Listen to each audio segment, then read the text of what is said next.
하나님 말씀은 누가복음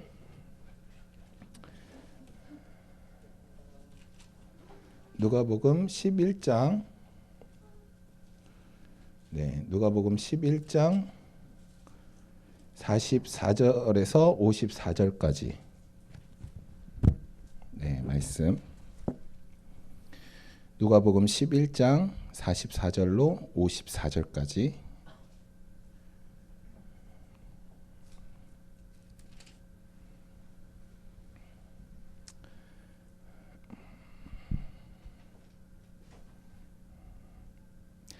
어, 45절부터 읽도록 하겠습니다. 45절부터 54절입니다. 우리 교독하도록 하겠습니다.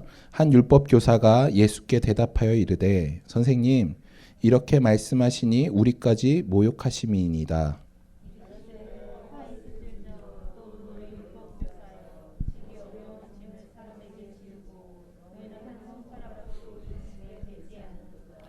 화 있을진저 너희는 선지자들의 무덤을 만드는도다. 그들을 죽인 자도 너희 조상들이로다.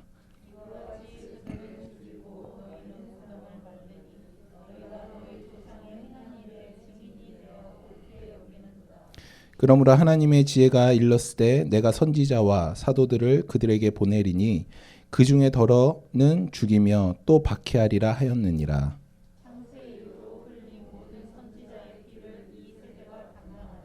곧 아벨의 피로부터 제단과 성전 사이에서 죽임을 당한 사가랴의 피까지 하리라. 내가 너희에게 이르노니 과연 이 세대가 담당하리라.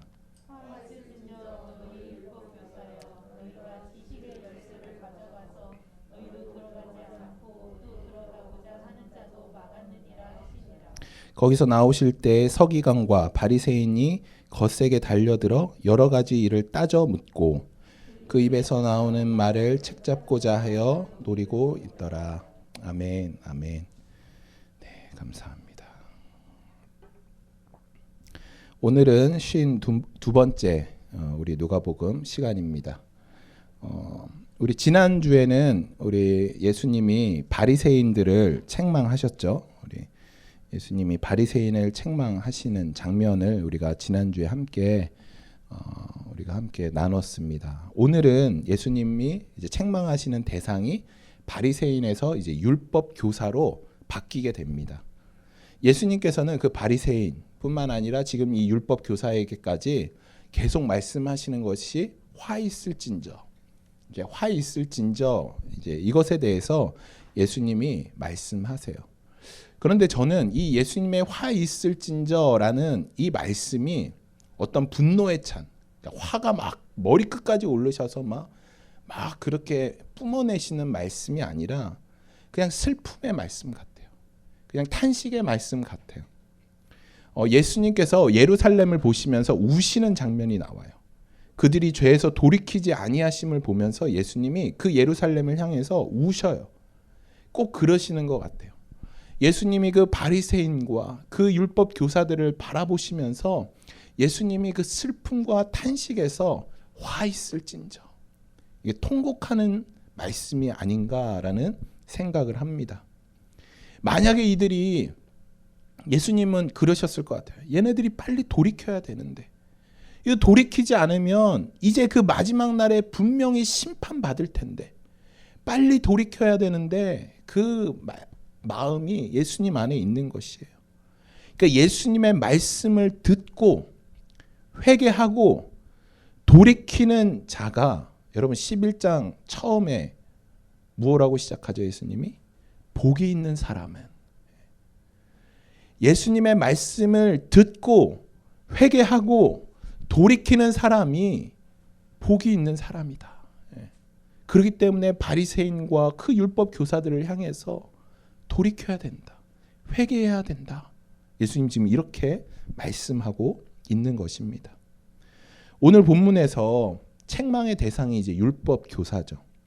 율법 교사는 어떤 사람들이냐면 율법에 대해서 깊이 연구하고 그것을 가르치는 사람이 율법 교사예요.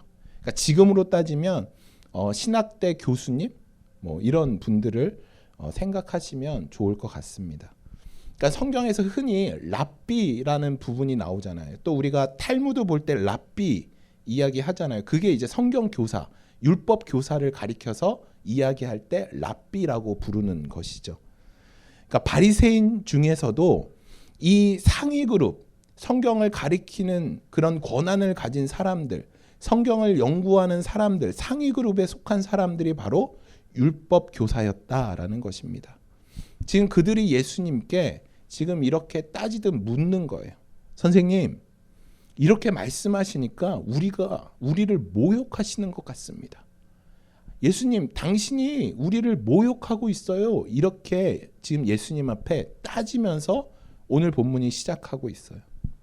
지난주에 예수님께서 바리새인들을 향해서 화 있을진저 하시면서 말씀을 주셨죠. 그렇게 책망의 말을 들으니까 예수님이 자신들을 욕하고 있다, 자신들을 모욕하고 있다라고 받아들였어요. 예수님의 책망은 그들이 돌이키고 다시 회개해서 주님의 말씀을 올바로 깨닫기를 원해서 정말 슬픔과 탄식으로 그 말씀을 하신 건데, 이들은 그 예수님의 말씀을 왜곡해서 이 말은 우리를 모욕하는 말이야, 지금 우리를 욕하는 말이야, 이렇게 예수님의 그 놀라운 말씀을 폄하하고 있다라는 것이죠. 너무 가슴 아픈 것이에요. 예수님이 말씀하시는 것이 이것이에요. 율법 교사들이 이제 항의하는데 예수님이 계속해서 말씀하세요. 그들을 더 책망하세요. 어떤 걸 책망하시냐면, 예수님께서 그 율법 교사들이 너희들은 지기 힘든 그 어려운 짐을 다른 사람에게 지우고 있어, 이렇게 얘기하는 거예요. 잠시만요.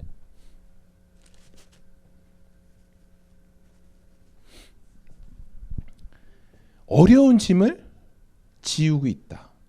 여기서 짐이란 무엇일까요? 짐. 무거운 실제 짐을 얘기하는 걸까요? 그게 아니죠. 바로 율법에 대해서 말씀하시는 거죠. 그러니까 성경의 그 율법을, 그러니까 성경에서 나오는 율법이라는 것은 이제 모세오경에 많이 등장을 하죠. 그러니까 이 성경 말씀 실제로 생활에 어떻게 적용해야 되는지를 연구하는 것이에요. 실제로 어떻게 적용하는지. 그러니까 예를 들어서 안식일에 아무것도 하지 말아라, 이제 하나님이 십계명에 명령하셨어요. 그러면 여기서 그럼 아무것도면 어느 정도까지 허용되느냐를 연구하는 거예요. 아무것도면. 그러니까 어디까지가 노동이냐를 결정하는 일을 이 율법 교사들이 했다라는 것이죠. 그러니까 이런 것들은 일생생활에 정말 부딪히는 일이기 때문에 이에 대해 답을 주어야 했어요. 그래서 그 일을 담당했던 것이 율법 교사의 역할이었죠. 그래서 이 사람들이 함께 모여서 토론하고 세부 조항을 만들었다라는 것이에요. 그런데 그 세부 조항이 점점 많아지는 거예요. 그러다 보니까 사람들이 그것이 점점 무거운 짐으로 다가왔어요. 예를 들어서 안식일에는 알파벳 2자 이상 쓰면 안 돼요. 2자 이상 쓰면 안 돼요. 그리고 장사를 하기 위해서 글을 써서도 안 돼요. 불을 끄거나 불을 켜서도 안 돼요. 그래서 어떤 일이 있냐면, 제가 지난번에도 말씀드렸지만 여러분 유대인들이 운영하는 저기 한번 가보세요. 저 예전에 그 호텔에서 회의를 하는데 유대인들이 회의를 하더라고요. 근데 그날이 안식일이었어요. 안식일인데 엘리베이터를 타는데 사람이 앉아 있더라고요.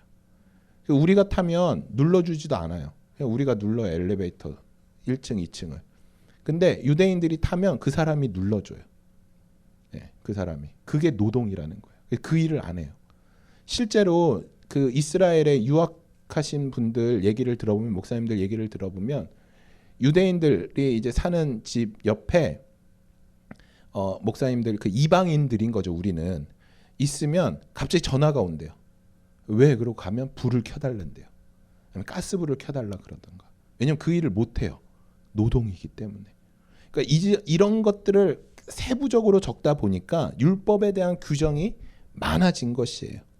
그러니까 이것들이 이 백성들에게는 무거운 짐이 돼서 안식일을 거룩하게 지켜라 하는 그 하나님의 본래 뜻이 왜곡되었다라는 것이죠.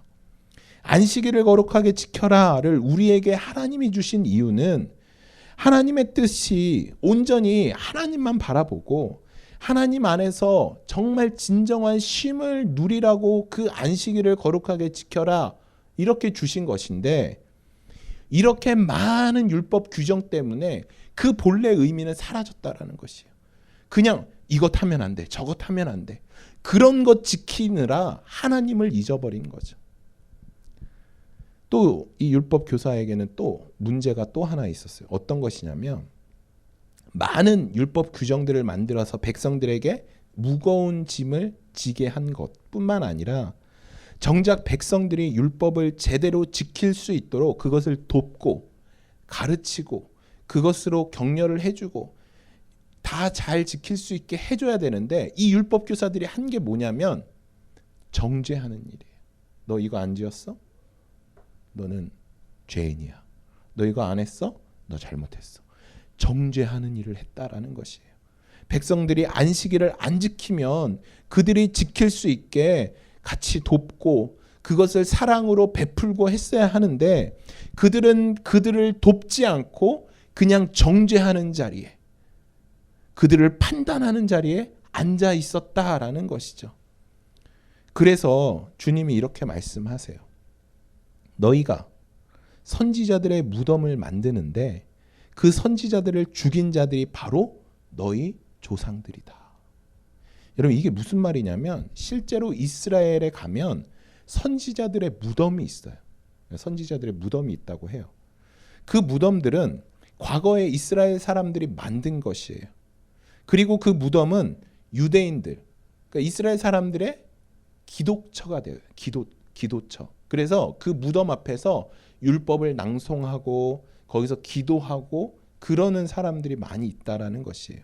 그러니까 토라를 읽고 기도하는 장소가 바로 그 선지자들의 무덤이에요. 그런데 그 선지자들이 어떻게 죽었느냐라는 것이에요. 어떻게 죽었느냐. 그래서 어떻게 죽어서 이 무덤에 묻혀 있느냐라는 것이에요. 그것을 예수님이 말씀하신 것이, 구약 성경을 보면 이스라엘 백성들이 선지자들의 외침과 선포를 거부해요. 우리 구약 성경 한번 쫙 보세요. 선지자들의 외침과 선지자들의 그 선포를 거부해요. 여러분, 이사야 선지자 아시죠? 우리 성경의 구약 선지자 중에 이제 뒤에 보면 선지서 중에 제일 긴 것 중에 하나가 이사야 선지자잖아요. 이사야 선지자는 히스기야 왕 이제 그때 이제 주로 이제 이렇게 담당을 했었어요. 그런데 히스기야 왕의 아들이 누구냐면 므낫셋 왕이에요. 역사상 이스라엘의 역사상 가장 악한 왕이다라는 이제 그런 소리를 듣는 그 므낫셋 왕이에요. 그 므낫셋 왕, 히스기야 왕은 가장 선한 왕 중에 하나예요. 가장 선한 왕에서 가장 악한 왕이 나왔어요. 히스기야 왕 때는 이사야와 아주 관계가 좋았죠. 히스기야한테 이사야가 선포하고 그러면 회개하고 그런 일들이 일어났죠. 그런데 므낫셋 왕은 이사야가 이야기를 하면 므낫셋가 듣기 싫은 거예요. 그 어느 날 이제 이사야를 죽여야겠다라는 생각을 갖고 이사야를 어떻게 죽였냐면, 이사야를 도망치게 해요. 그리고 거기에 뒤에다가 개들을 풀어놔요. 사람을 찢어 죽이는 야생 개들을. 그럼 이사야가 막 도망을 가요. 그 노년에 막 도망을 가요. 그리고 텅 빈 나무 뒤에 숨어요. 나무 안에. 그러니까 나무가 있는데, 큰 나무가 있는데 거기 안이 텅 비었어요. 거기에 숨게 돼요. 그 므낫셋가 너무 악해요. 이렇게 딱 와서 그 안에 이사야가 있는 줄 알아요. 그런데 어떻게 하냐면, 얘들아 이 나무 보기 싫다, 잘라베라 그래요. 그래서 톱으로 그 나무를 썰어요. 그래서 이사야가 죽게 돼요. 톱에 썰려서. 그렇게 악해요. 므낫셋가 이사야를 죽인 이유가 무엇이냐면, 하나님의 말씀, 의의 말씀, 옳은 말씀을 듣기 싫었다라는 것이에요. 그렇게 해서 선지자를 죽여요. 수많은 선지자들이 하나님의 말씀을 선포할 때 이스라엘 사람들이 그 말을 듣기 싫어서 선지자들을 돌로 쳐 죽였어요. 그래서 생겨난 것이 선지자들의 무덤이에요. 그렇게 해서 생겨난 선지자들의 무덤에서 이스라엘 백성들이 뭐 하냐면 거기서 토라를 읽고 거기서 기도하는 장소가 되었다라는 것이에요. 얼마나 웃긴 일이에요. 그렇게 하나님께서 보내신 선지자들을 거부하고 그들을 핍박하고 그들이 나중에 그 선지자들의 무덤을 만들어서 거기서 성경을 읽고 기도하고 그것이 무슨 짓이냐라는 것이에요. 여러분, 이들이 선지자를 왜 죽였을까요? 자기 의의가 있어서. 나는 거룩한 사람이야. 나는 율법을 다 지켜. 나는 성경에서 나오는 모든 것들을 다 해. 그런데 내가 죄인이라고? 그런데 내가 악하다고? 그런데 내가 심판받는다고? 그 무슨 말이야? 그렇게 말하는 네가 더 악하다 하면서 죽이는 거예요. 하나님의 말씀이 자신에게 선포되어지고 회개가 선포되어졌음에도 불구하고 그 말씀은 자기를 향한 말씀이 아니다라고 해서 그 선지자들을 죽였다라는 것이에요. 더 나아가 그 말씀은 잘못된 말씀이다라는 것이에요. 어떻게 나의 이 의로움에 흠집을 낼 수 있느냐? 어떻게 나의 이 거룩함에 그런 말을 할 수 있느냐? 그래서 그 말을 듣지 않은 거예요. 그리고 그 선지자를 죽이고 하나님의 말씀을 듣지 않고 여전히 이들은 지난주의 말씀대로 관습과 예식에 따라 그대로 살아갔다라는 것이죠. 그것이 그들이 그 관습과 예식을 지키는 그 모습이 바로 거룩함의 증거이기 때문에 하나님의 말씀은 듣지 않고 여전히 그들은 관습과 예식에 따라 그냥 살아갔다라는 것이에요. 그래서 예수님이 이들을 책망하시는 것이에요. 화 있을진저 너희 율법 교사여 너희가 지식의 열쇠는 가져가서 너희도 들어가지 않고 또 들어가고자 하는 자도 막았느니라. 여러분, 여기서 지식의 열쇠를 가졌다라는 것은 율법을 해석할 수 있는 권한을 받았다라는 것이에요. 그러나 이 율법 교사들은 그런 권한을 받았음에도 불구하고 율법을 제대로 해석하지 못하고 제대로 이 율법을 가르치지 못하고 있다라는 것이에요.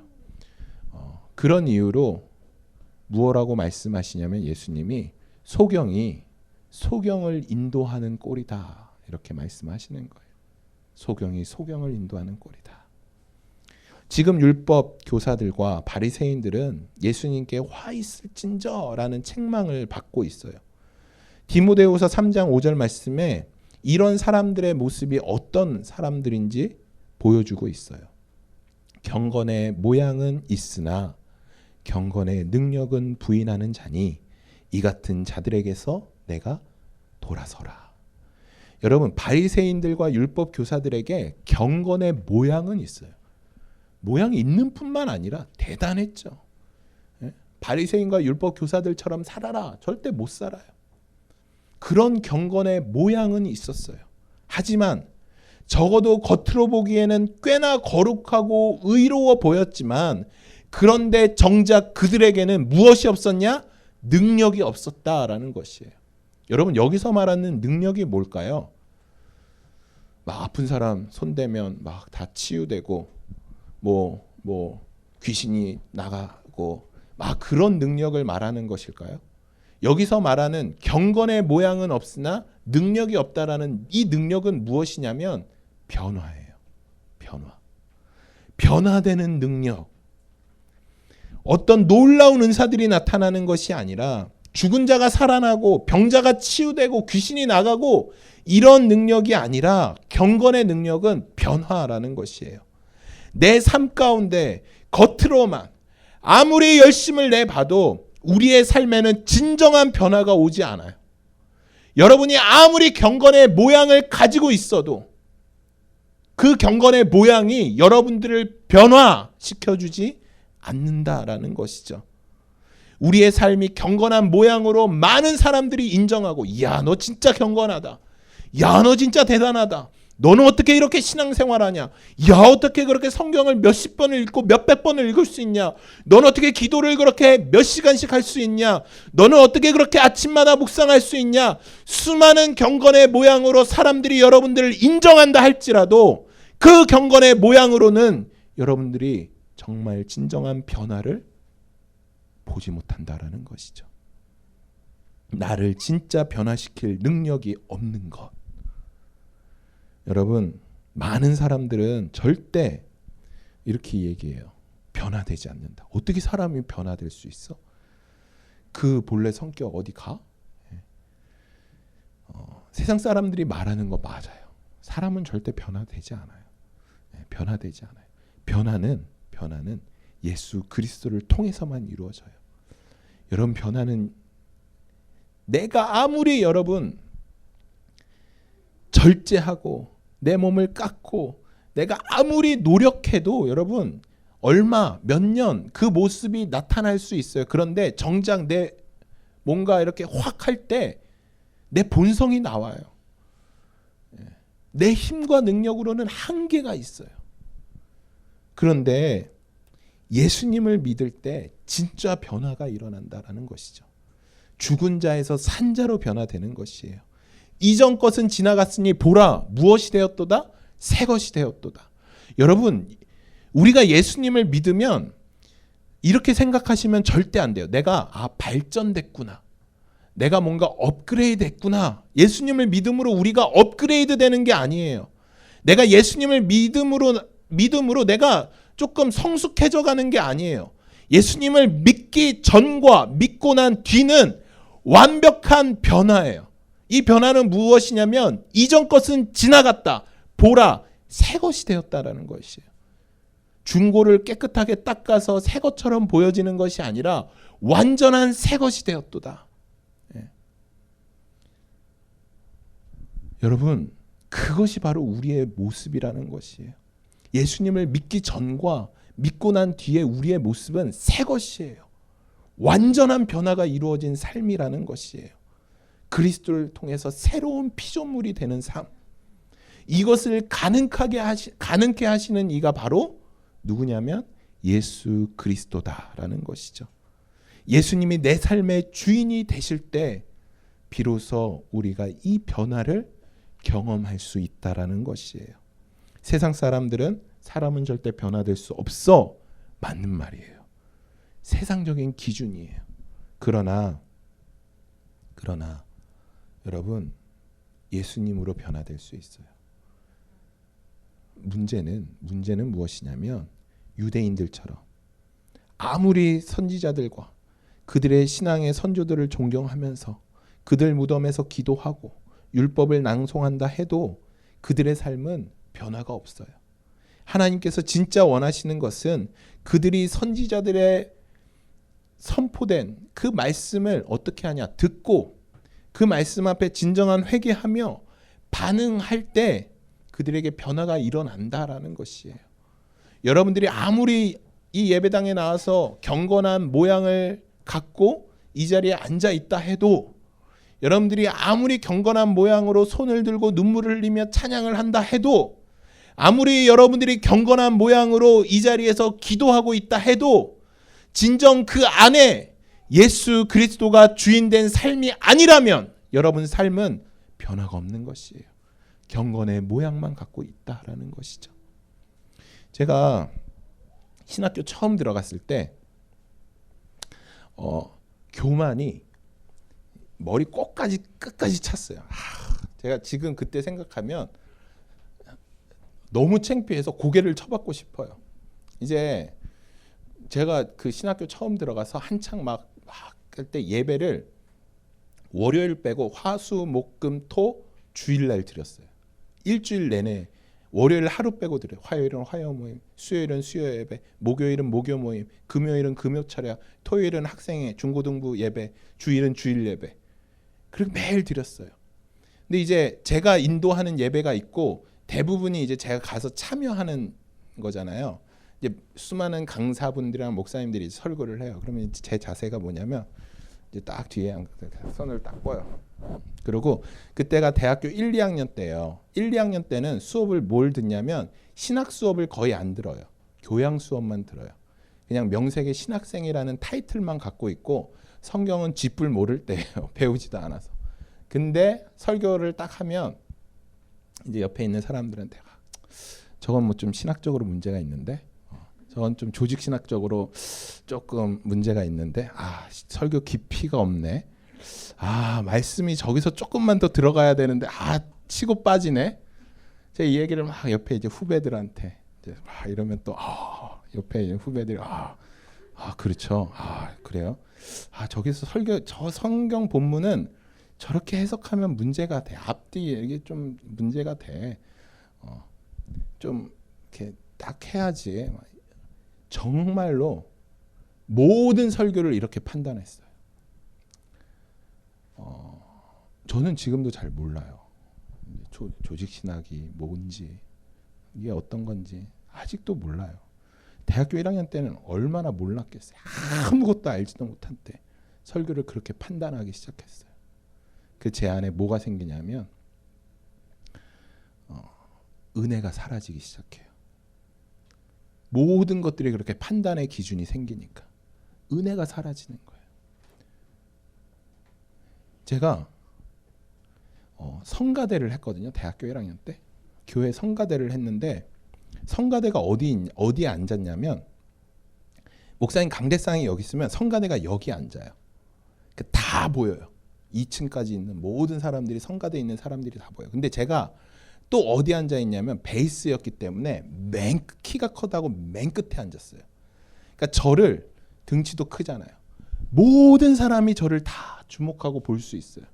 근데 설교 시간에 졸다가 거기가 2층인데 떨어진 적이 있어요. 목사님 설교하는데 졸다가 떨어진 적이 있어요. 네, 이렇게 하다가 엄청 혼났어요. 목사님한테. 엄청나게. 그러고선 제 핑계가 뭐였냐면 목사님 설교는 너무 율법적이야. 그래서 잠이 와. 이게 제 핑계였어요. 여러분 제가 그때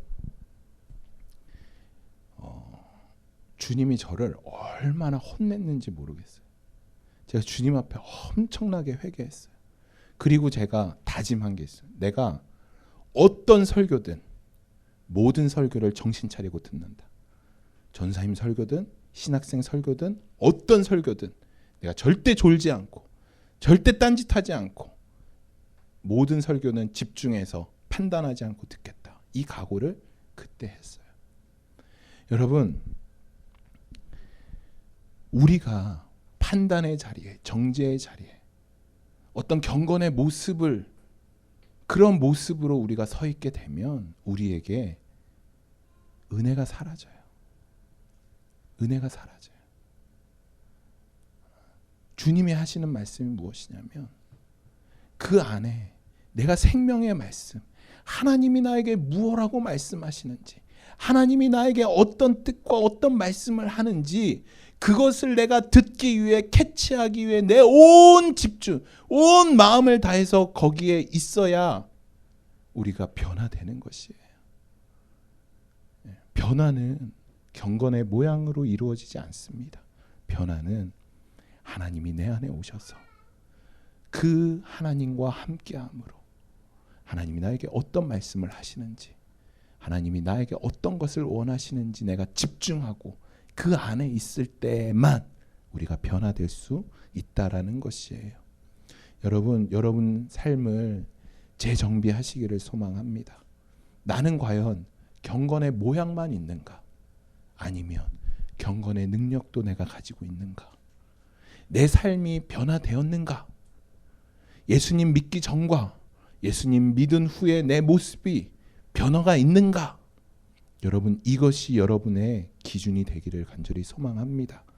말씀을 마무리하겠습니다. 예수님께서 지금까지 복이 있는 사람 그리고 화 있을진저 복이 있는 사람과 저주받는 사람이 어떤 사람인지 분명하게 말씀하고 있어요. 제가 11장 초반에 하면 주기도문 다음으로 여러분들께 함께 나눴던 거 복이 있는 사람 여러분, 복이 있는 사람은 어떤 사람인가요?